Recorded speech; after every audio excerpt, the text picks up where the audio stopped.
thank you so much. It is such an honor to be doing this morning.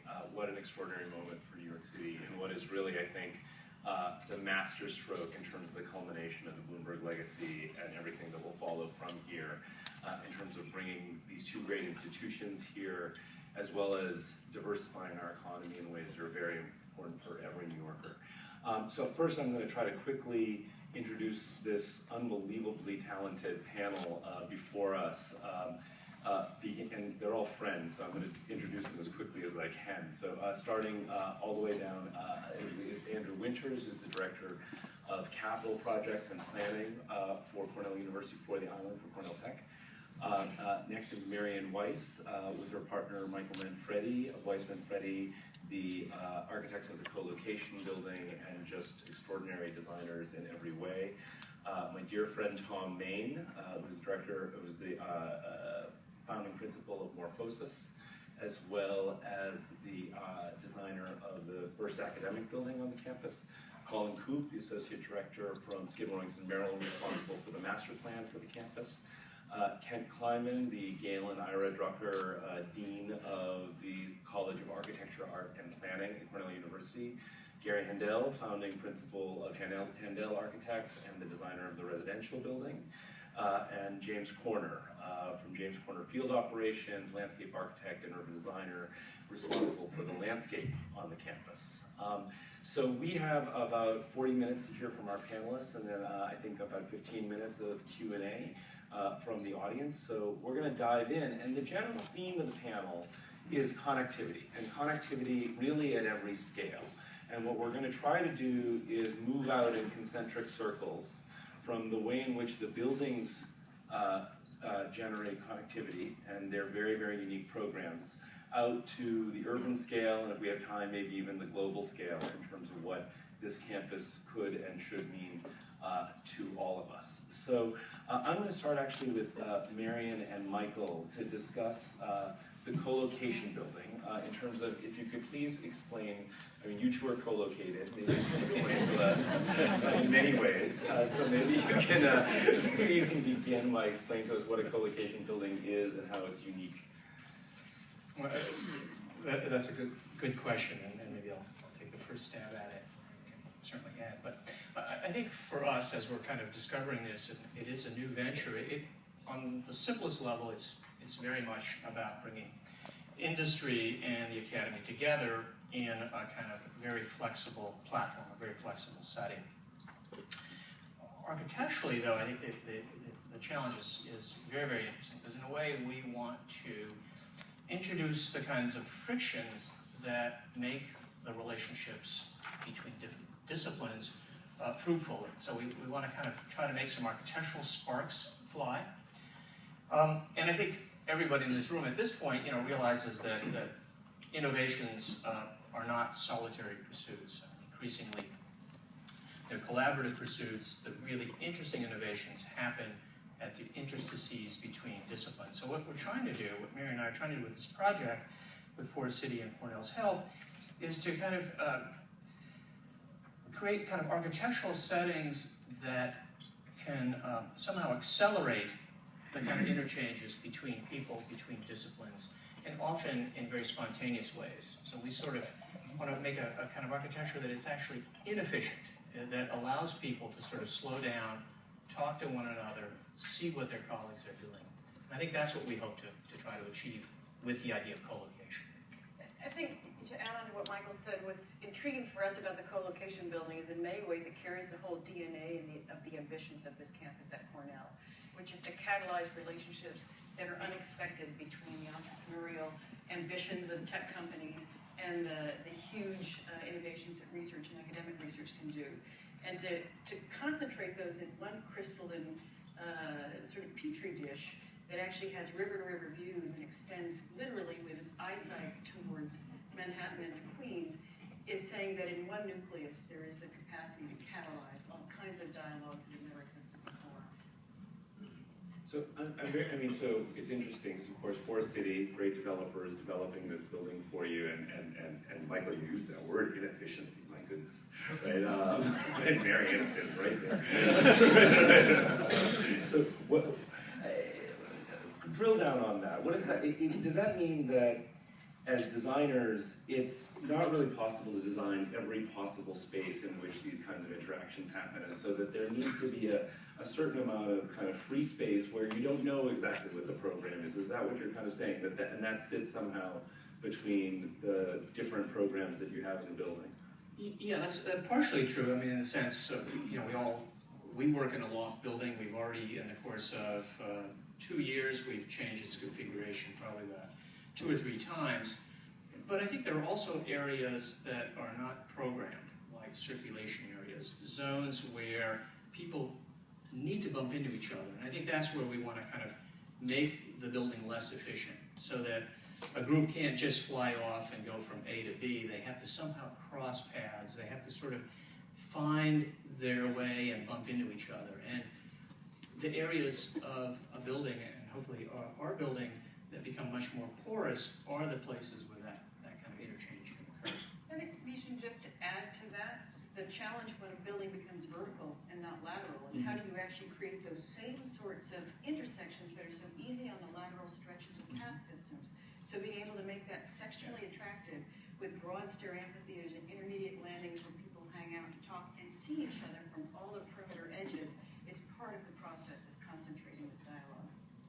So Tom, that reminds me, actually, the sectional question, that reminds me of what you did at Cooper Union in terms of that grand staircase when you come in and the way you connect in the section. So, I mean, when you think about this, Tom, and just kind of, again, coming out one concentric circle as these 2 buildings are now sitting next to each other, your academic building, you described it as kind of lily pad in the video.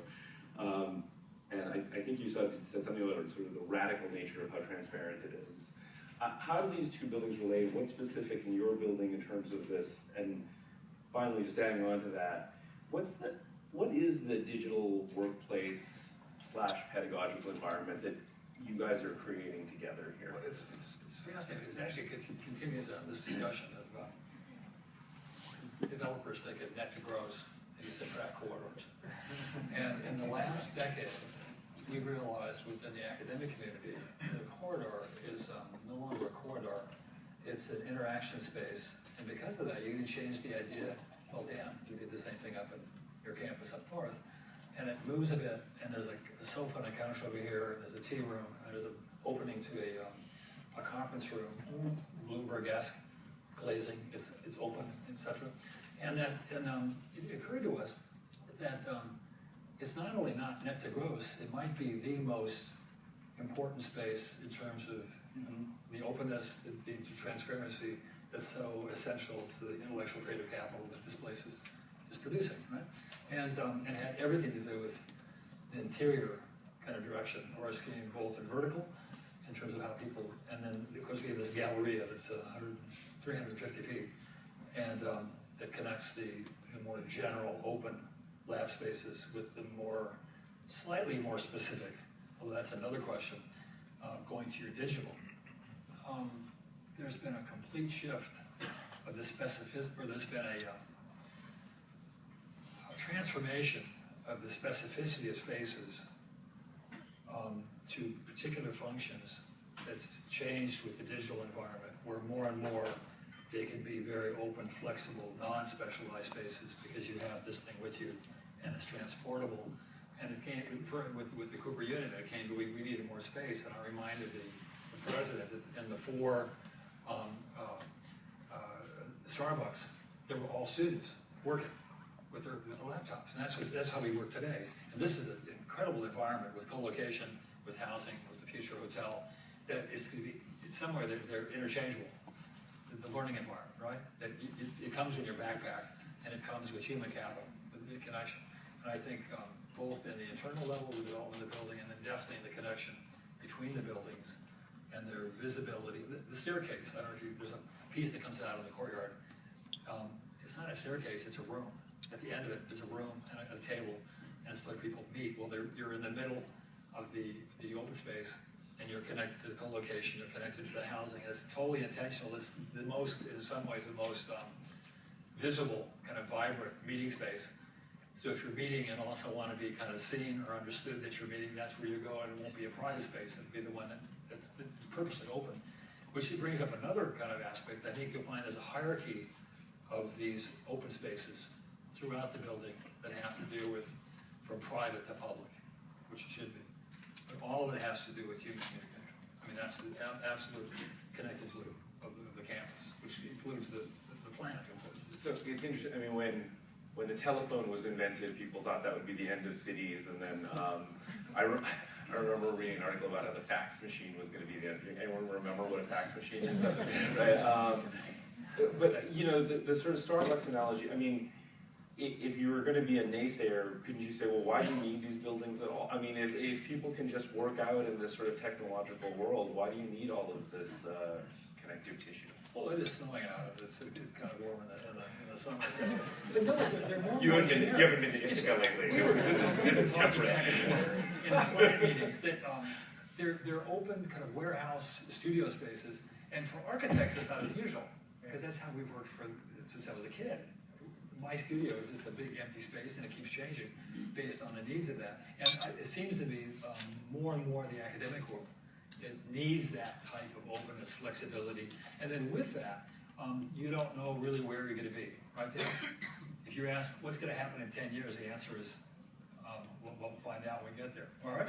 And so that's really interesting, because you're designing for something where there's no program, meaning you need just open flexibility, you need infrastructure, network. So I want to come back to that because I'm very interested. It seems like everything's headed in this direction. We, for years as designers, built these very, very specific typologies having to do with program. And now almost any conversation you have about virtually any kind of program seems to be about headed towards this ability to have not just flexibility, but this kind of openness of use going into the future. So Ken, that brings me to you in terms of, if you could talk about, well, what are the key pedagogical innovations here? I mean, what really drives a kind of sense of difference in terms of how learning occurs in this place? Well, it ties in nicely with what Tom and Michael Millian have been talking about, but also a little bit with President Squatton's notion that universities change at a somewhat glacial rate. The innovation on the pedagogical level is very, very profound for any institution, particularly for one with a legacy of 149 years. What Dan has done, and I really think this is an extraordinary accomplishment, is suggest a different way of producing knowledge, which really has to do with a different notion of where do the problems come from, where do the questions come from. And traditionally, faculty have posed questions, students have answered them, there's been a spatial consequence to that kind of learning. That's being turned on its head in this model. So the spaces that Tom and Marion and Mike are talking about, undergirding them is a different pedagogical philosophy, which is the students with their faculty and with their industry collaborators will determine what the problems are, and then they'll form teams and collaborations to try to address those problems. And that's an inversion. You will appreciate this because of your art history and your engineering background. That's a change for engineering. Ironically, the closest analogy that I have is less Starbucks and more the art studio, the kind of MFA art studio, where art students are used to actually formulating the nature of the question itself and then bringing the resources together to produce it. And there is a kind of spatial specificity about this. It's not generic. It requires a very careful attention to how things can change, how things can move, and how things can be accommodated. So my hat goes off to Dan and the academic leadership of the campus for that sort of innovation. I think that's really quite profound. I mean, does that mean that there's some kind of inherent similarity between the art studio and the engineering lab, that they actually share certain characteristics? So I'm wildly biased because I'm dean of an art program as well. It is wonderful to see that the art, of all disciplines, that the artists actually may hold the kind of practice that the engineers are now seeing as advantageous. And I think that's one of the great inventions on the island. It would be very difficult to do this in Ithaca. It just would be tough to get faculty not to have offices, but rather have studios with their students, which is what the artists do. So I think the answer is yeah. The MFA program, the Masters of Arts students have something to offer the kind of innovation we're seeking. Marion, you're nodding your head a lot. Do you want to chime in on Well, obviously, Michael and I are biased too, because as professors of architecture for all these years and practitioners, it's clear that all the dialogues now are looking very much studio-based, and they're eclectic in terms of where leadership begins, because sometimes leadership is beginning at the most innocent and very young level, and that's inspiring and catalyzing a kind of hook onto 3 different things that might be aligned to actually forge forward to answer new questions that were never asked before by somebody who's very, very senior. So leadership happens anywhere. And when there's spatial democracy, as opposed to corner offices and then side open partitions, then anybody can lead. Can I say, this also represents a very different and a very modern notion of a project for an architect in the beginning of the 21st century. And it wasn't that long ago, when I was being trained as an architect and when I was a student, architects were based on more or less styles. And so you knew Mies van der Rohe versus Corbusier versus Louis Kahn, etc. Right? And that is amazing and incredibly ancient at this point of time. And this is a really fascinating building. We knew it when we were being interviewed before we got the job, based on the way the problem was described. And it's radically performance driven. And what it means is that you're, I think a lot of people think architects control the destiny of the aesthetics. And to some extent, we have something to do with that. But really what we do is we locate where architecture is within a particular project. And this one is completely driven by performance and what rises to the top that drives or that's predominant. And in this case, it had to do with the lily pad. And so the thing started with a performance that had really nothing to do with us. So this is demanded by the nature of the sun. So this is the net zero that Yeah, the net zero. And it was interesting how it kind of takes away from what you think the architect does is produce the first kind of driving moment. And it's not that at all. It's responding to the very clear performance demands of the building. And then that continues as you look at the demands of the academic, the demands of performance, et cetera, et cetera. Make sense? Makes sense. Really, you see architecture as much more the alignment of the demand of the program and you associating architecture to that, to those demands. I would add one thing too, because I think there may be a misconception that what we're all advocating is a sort of genericized, infinitely flexible space. And I think maybe Kent, you touched on it, but we have to be extremely precise with what's fixed and what isn't fixed. In the end, on a hot day, you have to provide a certain level of comfort. On a very cold day, similarly, you have to do that too. So the attention to very carefully calibrating dimensions so that people can feel comfortable either working alone or working in groups is, I think, in some ways far more challenging when you have the issue of flexibility on the table. It's not just a classroom for 20 people, a conference room for 12. You have to be able to anticipate that those kinds of activities, the conference room, the lecture hall, are going to kind of commingle in ways that are surprising. And you can't do it in a generic, bland space. And that's why I think we're all drawn to loft buildings, old buildings that have a level of character. There's a kind of resistance to the architecture. It's not infinitely flexible and characterless. It actually has character, identity, and that gives you, ironically, the kind of flexibility that people seem to enjoy and seem to want to gravitate toward. Yeah, we did a conference for Cure where we found out that 70% of the new tech companies in New York City are in landmark buildings, and 85% are in pre-war buildings. It's a fairly extraordinary number. So to your point, I also love that you're all bringing up comfort from the snow. I mean, you guys, you have to understand, if you're in Ithaca, right, Roosevelt Island is a Caribbean island. It's the Caribbean campus for Cornell University. It's a very important part of the island motif. So going out another concentric circle, Gary,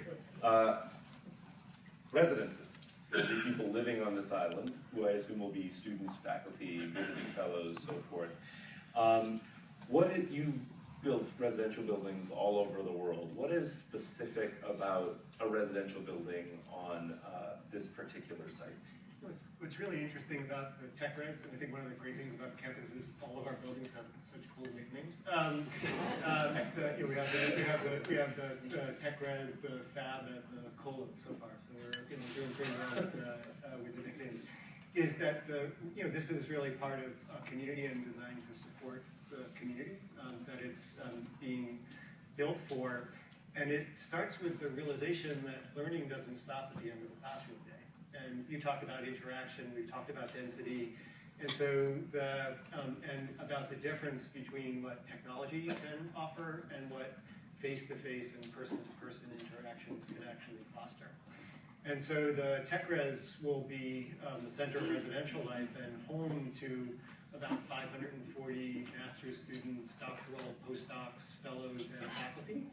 And so the goal is to actually have the residential portion of the campus be a place where they can both continue that interaction, so it'll be a social mixer for the various members of the students, and something that can attract the faculty. One of the things we learned in our research is that faculty don't necessarily like to live with their students. They like to get away from them. So we're trying to make this building, by giving them fantastic apartments with great views of Manhattan and being close to this mix, to attract them into this so that interaction can continue throughout the day. And there will be 540 kids and faculty in 350 very different kinds of apartments. So if you're a loner, you can have this little micro apartment. If you want to be in a collaborative living environment, you can be in a high 3-bedroom. And if you're a faculty, you'll get this great spot, view of the skyline. So any faculty here, we want you in the building. So Kent, that's why this is all being done. It's all for Kent. And beyond that, it's really then to provide spaces for those interactions where they can occur both within the apartment and outside of the apartment, formal and informal spaces, and also for spaces for downtime, because it is home, and people do need the opportunity to get away. Sustainability is key, and really one of the things that we're most excited about is the radical reduction in energy use that's possible today, but really hasn't been done in typical high-rise residential. So we're looking to passive house standards to do that, in which we could actually cut the heating load for the building by 80%, deliver outstanding indoor air quality, and then also looking to ways where, as part of the mission of this campus, everybody would know and could know on a real-time basis, how they're doing in terms of their own personal energy use. So we're tremendously excited to be part of this, and I'd actually like to acknowledge my partner, Blake Middleton, and our team, who are doing so much to push this. And you're doing this Hudson and Related, right? Yeah, and David Kramer of Related has been a driver, and basically in terms of pushing this, and basically, from a development standpoint, the course is extraordinary. That's great. Okay, so now I think we're going to move to, well, what ties all of these buildings together? And so this comes to my friend and colleague, James Corner, here in terms of the landscape. I've heard this landscape be called porous. I think Marion mentioned something in the video about it being public to all. I think you called it the matrix in the video, so there's a sort of red pill, blue pill aspect as well. So James, you want to dive in and tell us what ties all of this together? I think when you think about campuses around this country in particular, you think of Harvard or Yale or Cornell or Ithaca or Penn or UVA or Berkeley. They all have a sort of character, and that character comes in part from the buildings, but also from the open space. And the open space functions as the sort of the matrix or the glue or the tissue that lends that campus its particular character. And some campuses are bereft of planting, but they still have a particular character. Some campuses are very rich and lush with planting, and they have a different kind of character. So the first part of our job was to think about how on this 12-acre site, which will probably have, at the end of the day, 8, 9, or 10 different buildings. Right now in phase 1, we're just looking at 3 buildings. There's going to be more. Is how can we create a landscape and open space vocabulary that holds this all together at the level of the pedestrian walker. So with regards to porosity, I think we can describe this campus open space plan as being porous in 4 ways. One is that it has to, as a framework plan, it has to flex. We found that architects have very big elbows, and when they do their buildings, they like to push their elbows around, which means that any overly rigid scheme, any overly rigid framework will suffer. So we have a very flexible framework that can actually grow or shrink and adapt and change its geometry with regards to the different buildings and the different architects and the different programs as that evolves. So we call this a kind of flexure in terms of the geometry and the material vocabulary of the design. The second way in which it's porous is that there are no gates. no fences, no walls, everything is permeable, and there are lots of invitations around the perimeter of the campus that, in a sense, we try not to signal perimeter or boundary. It more signals, come on in. So that people arriving on the tram or on the subway to, say, visit South Point Park or Four Freedoms Park are invited to walk through this campus on their way to those destinations, and vice versa. So it's a porous in terms of how we're treating the edges and the gateways and the invitations to come in. Thirdly, it's literally porous. We have using a new paving technology where if you pour a glass of water on that pavement, it goes right through. And so all of the stormwater that falls on this site and on the buildings is being collected and stored in systems, and is also working through the permeable surface and restoring the groundwater levels in this area. We have a series of stormwater gardens that will visually showcase the work of hydrology on the campus. And fourthly, it's socially porous. In a sense, the buildings have their occupants. Most people will relate to the building that they go into for classes or for seminars or for research. The open space is where everybody comes together. And so there's a whole series of social spaces that are designed with generous furnishing. Some of them are very small, a place to simply sit and read a book with a very small group of 3 or 4 people.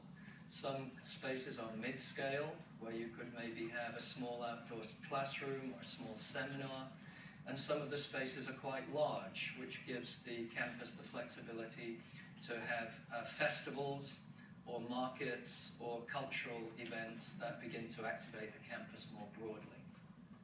So you've all spoken in different ways about these very generous spaces, and I'm wondering how you're modulating between, we have all sorts of research that tells us that innovation occurs today more and more in terms of the sort of clustering of people and density that you actually need. And you've spoken about interaction, but I'm just wondering how you make the determinations of scale in terms of what are the appropriate sizes of these spaces, how you know that you're striking the balance between making sure that something is generous enough but doesn't feel somehow vacuous.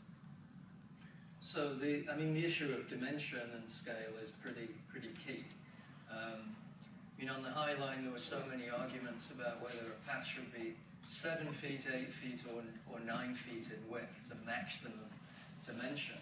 And because of the preciousness of the actual width of the High Line, typically only 30 feet, the more paving you do, the less planting you have. And the more paving you have might be more functional, but if you don't have the gardens, why would people go? And it's a little bit the same here.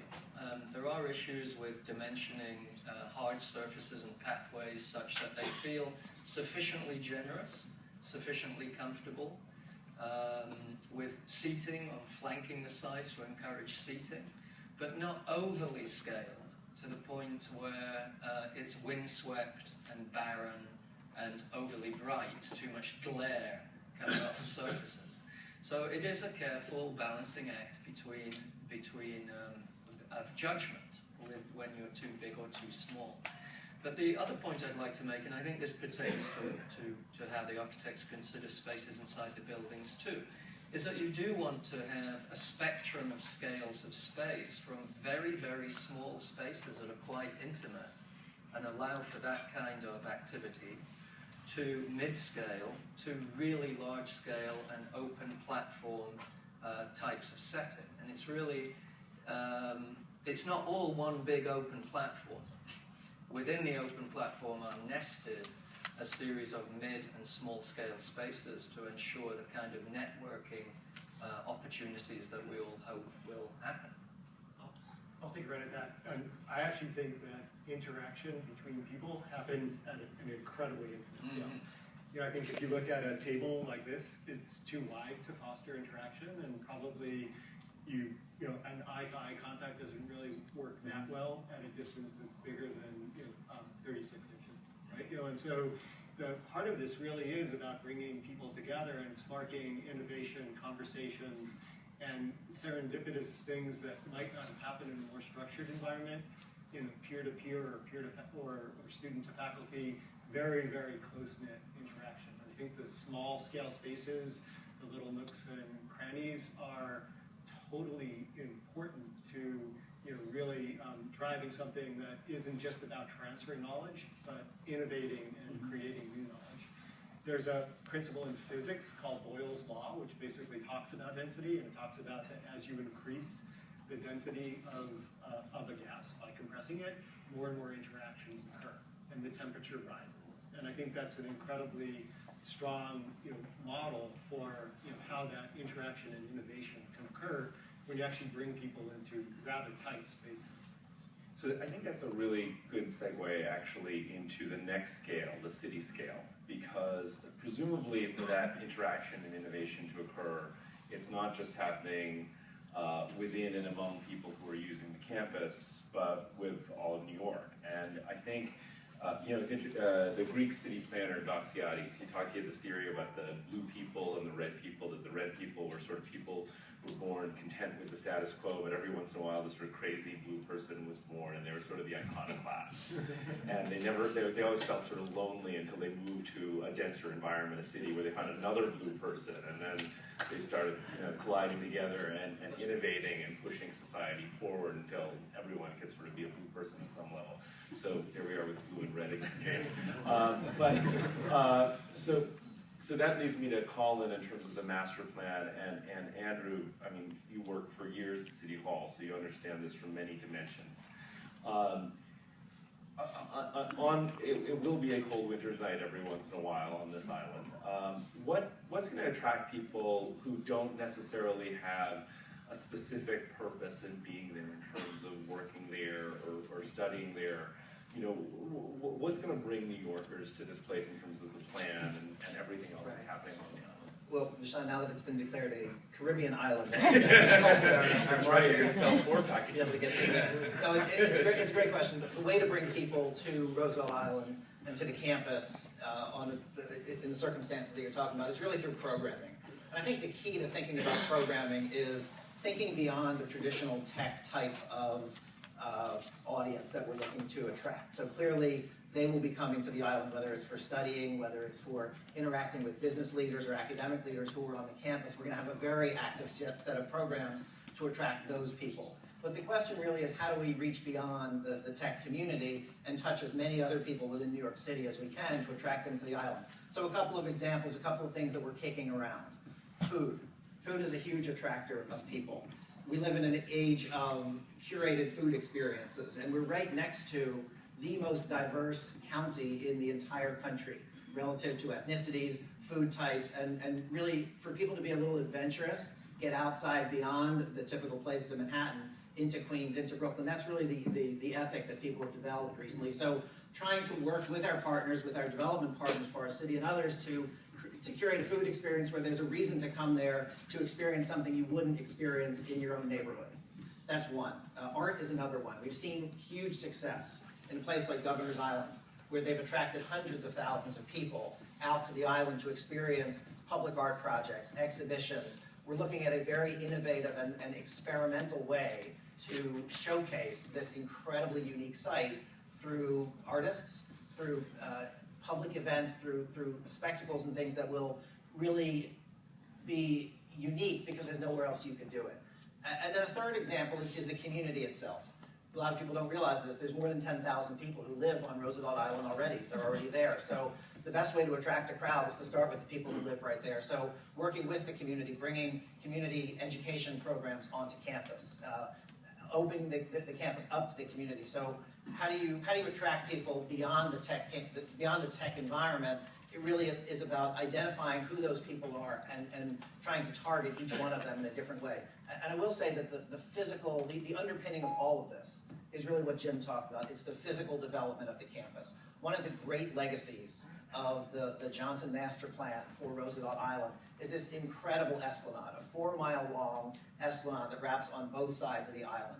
When you're on that esplanade, you should feel that it's very easy to walk into this campus. And as I think as Jim said, it should be a continuous experience. You're on the esplanade or you're in the campus. You shouldn't necessarily feel like you're leaving the public space in order to come onto the campus. So programming is the key, but having that physical environment that really draws people in and makes people feel comfortable is what will make it work.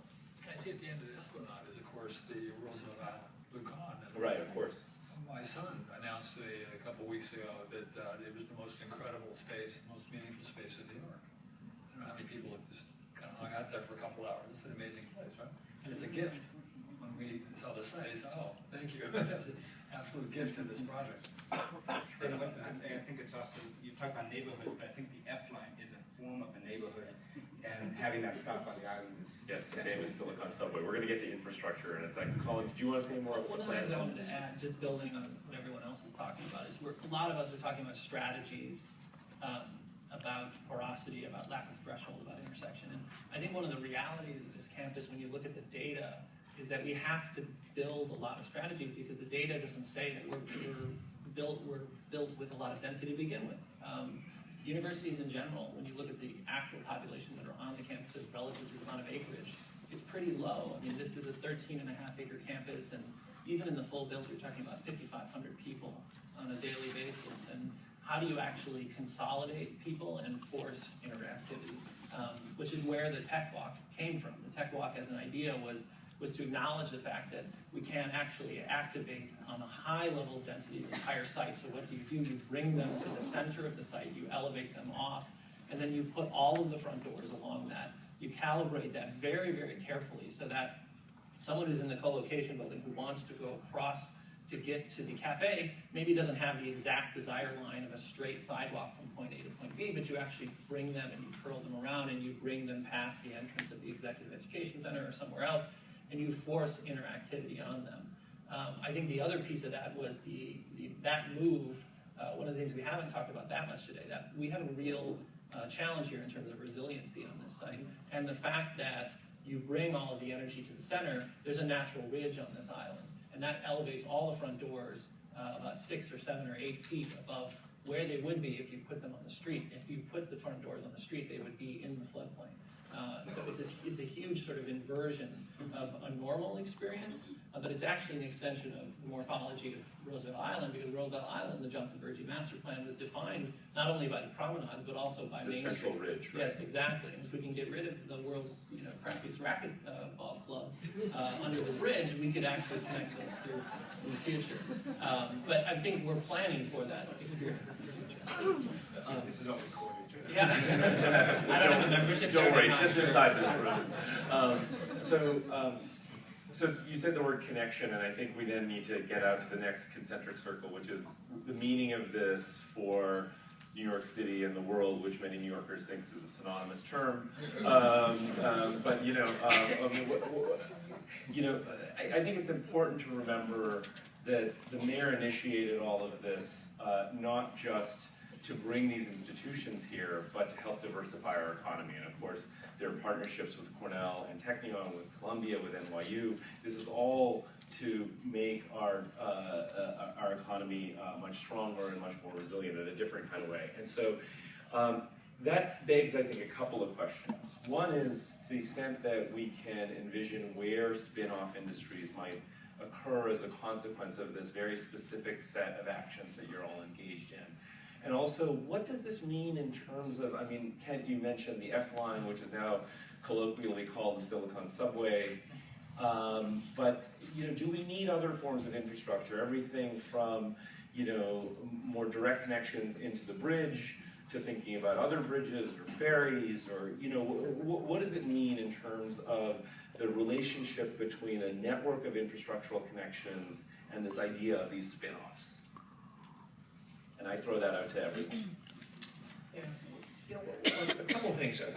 When Mary and I were kind of thinking about this assignment, we, I think, always remembered, or the conception is that Roosevelt Island is sort of at the edge of Manhattan. The reality is, and we found this working in Queens on a park on the waterfront, immediately about 800 feet away from this amazing site, this island, there's about 4,000 to 6,000 units coming online that will probably be built out in about 2 years. There's probably another 12,000 units that have just been completed, just a little bit north along the kind of Hunters Point Park edge. So that constitutes, you know, a significant town in and of itself. We did a very quick study. If you look at the kind of mega hospital complex, again, about 800 feet to the west of us, you know, between Cornell, Sloan, Rockefeller University, there's about 26,000 researchers, staff, an incredible intellectual capital. So between that and Queens, all of a sudden, what used to be maybe 5, 6, 10 years ago for sure, something, an island that was very much on the edge, now has a sort of magic of being increasingly in the middle of this incredibly dense condition. And Queens can certainly be able to absorb an incredible amount of activity that would probably be part of a kind of spin-off or second wave. The answer to your question, the connection is very possible in the future as it intensifies. I'm so interested in this project as an urban idea that I've given it to my Cornell studio in New York, and many of the people here were on the jury. And there are two obvious ones: the pedestrian bridge to Long Island City, which is going to be the new development, the major development in this town, right? And then the reactivation of the low walkway on the bridge, which would be modernized and used. And I can't imagine it would be highly likely that one or both of those would happen in the future. As the campus develops to its full status, etc., that would be necessary. Why do you feel we would need both? Very literal notion of connection. Yeah. Because you need literally the human connection of those places. And again, quote, a kind of part outsider maybe in the city, or a semi-insider or whatever. I found it fascinating because it's this place, as you know, that you're in the middle of the city looking at it, and somehow looking at it, you can comprehend it differently than being in it. I'm taking Manhattan now, right? And yet you can't quite get there. It's a bit of a, right, you're either going over with skis on the thing, or you're on the F line, etc. So it's this weird. You're not going to see where skis when you come. If you're only going to go, you've got to have skis or something. Or you're going way up in that one little, the automobile, which is, or you're choppering in, or whatever. And no, it's going to be, I think, obvious that in the future the campus as it grows, that it's going to demand the physical connection. And it seems to be right there. The bridge, by the way, you don't need the waterway.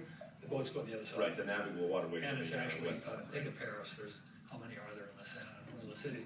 And it's actually a very kind of simple project today. It'd be actually quite a beautiful project, right? The line coming across today, how we build bridges. And then the Queensway, the bridge, that's an obvious one. And today, you'd use escalators like you find in any airport, right? You'd use infrastructure that's available today. It would give you high-speed, quick. We calculated it's 5 minutes from one to the other. Yeah, my Add to student. that, the ferry service. I mean, I think it's obvious that there's 3, I think, because you know any Roosevelt Islander who's in this room will tell you that they've been asking for that for years.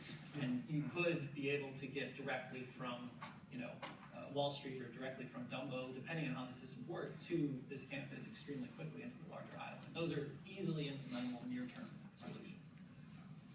Right. The ferry seems like a no-brainer. I mean, look, I know it's easy to call anything a no-brainer because it's so easy to get things approved here in New York City, as we all know. But and I know the bridge is fully funded. It is interesting. I mean, my students looked at some of this as well, and just the improvements of walking and bicycling time with some of these improvements is pretty extraordinary. And especially into Queens, I love your food on the curry on a warm night. You're thinking the right way about at least Indian food. So I think we have half a minute left. If anyone wants to talk about the last concentric circle, which is the sort of global implication of this, we do have a major international partner here who's had a lot of success with spin-offs and Haifa and so forth. I mean, what does this mean globally for New York City and for Cornell and for all of us? Want to answer that easy question? I'll take it very quickly, just from, I think from the city perspective, one thing you mentioned it before, the tech companies are really looking for non-Class A type office space. They're looking for innovative space, warehouse tech type space. So I think cities around the world, New York certainly included, and we're talking a lot about Queens here, are looking at their physical cities a little bit differently, and they're not looking to create a traditional central business district in outlying areas, but maybe looking to create more of a tech-related or more of a warehouse type of a district that is in fact leading their economy rather than a second or third cheap choice for somebody who can't afford to be in the center. So I think the goal of developing these areas in Queens and bringing that kind of aesthetic to them becomes really critical, not just for New York, but for a lot of other cities that are trying to innovate in the same way. Yeah, it's amazing. It's a prototype. I mean, there's discussions everywhere today. There's a discussion about the future of the ivory tower notion of the university and the necessity of completely reconnecting the notion of the status of the university at every level, economically, socially, culturally, its connection to the economic world, on and on. And this represents this amazing opportunity. And when you see, it's the third, let's say, major university in the city, and you see Columbia as the kind of conventional campus center. You see NYU as the dispersed model, and here we have the island. And then with that, to me, it's a bit like when I started going to China 15 years ago and working, the cell phone was coming online. And they hit it at the right time because they didn't have hard wiring, and they didn't have to bother with hard wiring, and they entered the communication at at that moment of time, like they are doing with real time. That's the Chinese government. Here we are building a campus at the beginning of the 21st century. And it's an amazing opportunity to look at the rethinking of the campus in the city. And it becomes absolutely a prototypical kind of idea. Yeah, that piece of land has been the subject of urban thinking, urban vision for decades. And we're continuing, in a sense, that legacy. Tom's running a studio for us now, asking all those questions that any city would want to ask and answering them in one particular way. So I think the future of city thinking is being demonstrated to a great degree. Okay, terrific. I actually think we have some time for some questions from the audience. I have a question. First of all, it's fascinating, but Colin, I have a question to you. When you did the master plan, did you think at all about the relationship of the grid system to the island when you did the master plan? The second question, did you think about the view from downtown towards the bridge? Because yesterday I came from downtown and I was looking at the area and I was thinking about it. And thirdly, did you do any of the master planning for the Queens side, which will relate to the island, but is not really Long Island City? Good questions. We did not do the master planning for the Queens side, but it's absolutely right that when we were designing our campus, one of the principles we kept talking about was the idea of a river-to-river campus, that it wasn't going to be a campus that was facing Manhattan. There was an open acknowledgement of the fact that by the time this campus is complete, it will be in a fishbowl. The Manhattan grid question, I mean, a lot of the earlier studies about the island openly reference the question of the grid extending over. I think, there was a real opportunity, there's an opportunity, or there's a proclivity, I think, for people to think of Staten Island as mini Manhattan, and you'd see these ideas, and they were really ideas about Manhattan that were being played out at almost a microcosmic scale on Staten Island. And for us, we thought that Staten Island had its own sort of unique morphology. There's these layers of history. Sorry, I'm sorry. Although Roosevelt or Staten Island has its own layers of history. But those layers, started with major institutions. There was a prison, there was health, it was Welfare Island, then it became rebranded as Roosevelt Island. Those layers are quite rich, and there are open acknowledgments of the Manhattan grid. Tom's got one as the centerpiece of the building. It can happen within our ours. We put the grid on the building. Right. You come in, and the main axis is 57th Avenue, and you're on and then the cross axis is an M. But it didn't feel like, just kind of an extension across of those same lines really did justice to the ideas that we're talking about density and intersection and other things like that. Okay, another question? Tom? Hi, you've all mentioned mentioned transparency and, I'm sure I need that, but that's fine. You've all mentioned transparency and the kind of bumping into each other. And we can all agree that collaboration, you can't have it, especially in this day and age, without that occurring.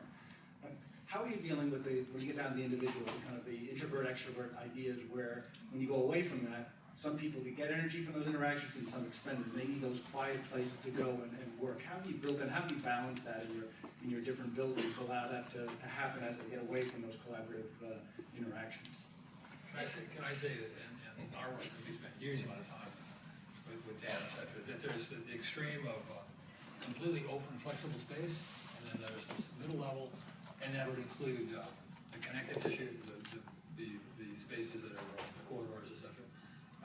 There's mid-level spaces, and there's huddle rooms. They're private rooms for engagement of whether you want to be by yourself, or you're writing, or you have total collective space, or whether small groups.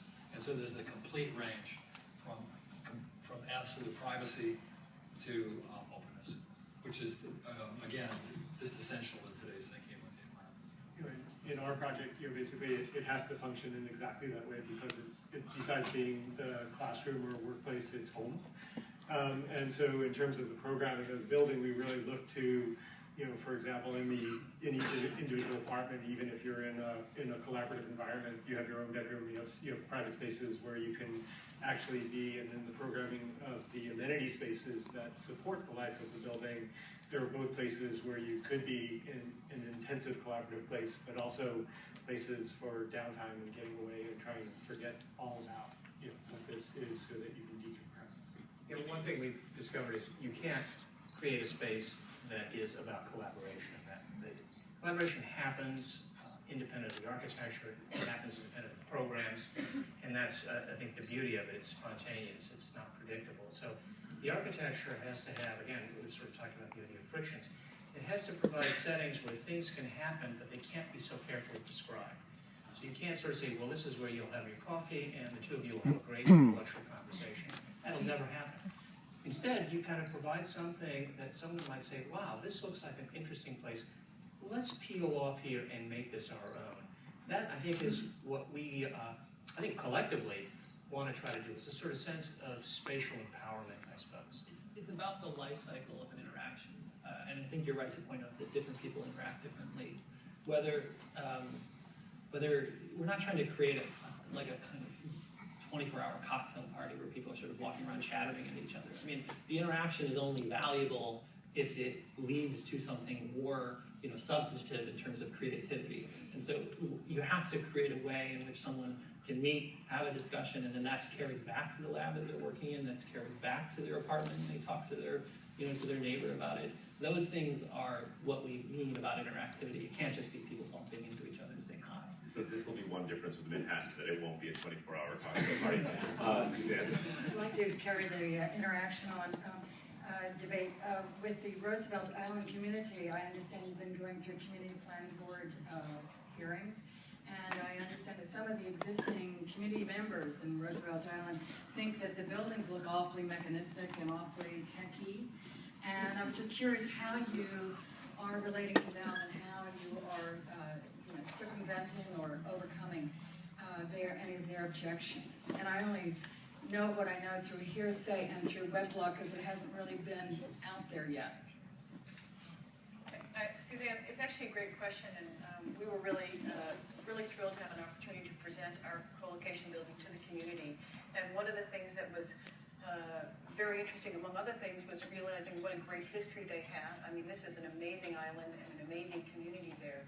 And to be able to share with this group what the ambitions are of the campus and what the ambitions are of being able to create an open territory with the grounds, and to actually have, in our case, for instance, a co-location building, retail space on the ground level, whether it's a cafe or a store, to say that there's a welcome to the community into the campus and in some cases into parts of the building. I think that we ended up getting a very, very positive reception. So you may have missed that meeting, but we certainly came back with a really positive reception and also a very positive feeling about the community there. Doesn't happen often. Well, you know, it's an interesting question also because it just seems to me that Roosevelt Island historically has always been about technology. I mean, if you look, I mean, Tom, when we were in your studio, you looked at the previous plans, the work that CERT did, the work that Gruen did, and even this, you know, the garbage evacuation system. I mean, there's always been this kind of utopian ideal associated with Roosevelt Island technology, so it's kind of an interesting question. This is a weird one, because Suzanne, the conversation is gonna go right back to performance. And for me, it happened in our building in San Francisco. We took the air conditioning out and it has a skin that moves and it's stainless steel. People wanted a Victorian building, or they wanted some historic building. And you go, well, by the way, it doesn't use any air conditioning and you can power 600 houses with the Delta, and it looks like it looks because it's absolutely performance driven. And in our case, it started with that comment. You have this huge roof, and you look at it, and whether you like it or not aesthetically, it's what's demanded of this kind of an idea, right? We get energy neutral. And what we talk about as architects, do we like it? It doesn't matter. It's just, it becomes the thing, right? And you make it into something that's compelling, right? And it really, you have to really kind of rethink how you even evaluate architecture, which isn't just aesthetic. That you have to understand its working mechanism and how it operates in political, social, cultural, ecological context in this case. Okay, Rick Bell, last question. Well, it's also a thank you both to you, to Shine, and to everybody on the panel, and to Cornell for bringing together not only the panel, but the panelists and the project. This is a great example of collaborative effort. My question, and there is one, is about technology in terms of collaboration. To what degree does the process by which disparate offices remote from each other, not crammed together artificially onto one floor at the World Trade Center, how do you work together through technology? Has BIM or its equals change the nature of the interaction, or is it sort of in parallel with occasional comings together? I don't know if it's Colin maybe or Andrew.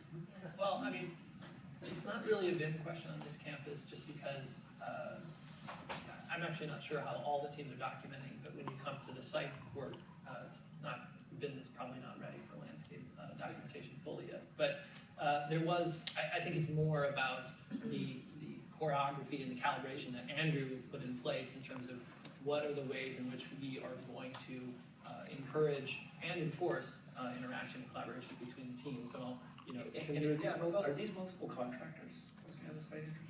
Sorry? Are these multiple contractors working on the site? Yeah, the answer I think is that most of it is done face to face. Most of the business, we're lucky. This is really somewhat unusual, I think, that we have such a high profile team. They're all located in New York. A lot of recent projects, whether here or elsewhere, you have firms outside. So we take advantage of the opportunity to get people together as much as we can to do that. One of the other challenges we've had is that the project is moving at its own pace. And so not each building is happening.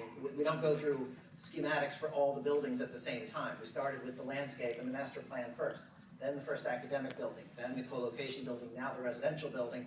If we had our choice, we would do them all at the same time, but real estate doesn't work that way. So figuring out how to create a framework that everybody can work within and then bring new teams on board, really it's the face-to-face interactions that I think are the most productive that we've had. And I would say, you know, this hasn't been sort of structured as a collaboration. The work initiated with the master plan, and Tom's building came on. When Mary and I came on, we certainly weren't shy about offering our opinions. So we had been meeting. There has been a fair number of interactive work sessions off-site. We've known Tom for many, many years, so we kind of know how that project, we've seen that project develop. And it's been very informal, which actually, in the end, is the most productive way to collaborate. Does the zone, I'm just curious in terms of the approvals, and you know, technology is an ever-changing thing in terms of the approvals that, of course, needed to get done, how much flexibility there is in terms of these kinds of issues about what needs to be set in stone in the plan versus the things that you see needing to evolve over time. It's very flexible. From a city planning perspective and zoning, it's a zoning special district, which means it's a very loose set of requirements. Unlike some other high-profile universities that have done major expansions, we don't have a locked-in 25-year plan. I think as Dan was saying before, or as was referenced to, we don't know what's happening in technology 25 years from now. We don't even know 10 years from now. So we have the opportunity to develop the campus over time within a very loose framework that is responsive to the technologies and to the needs that are going to happen at that time. Well, terrific. I think we are out of time. I just wanted to thank this extraordinary group of very, very talented individuals for their thoughts and their time this morning, and all of you for coming.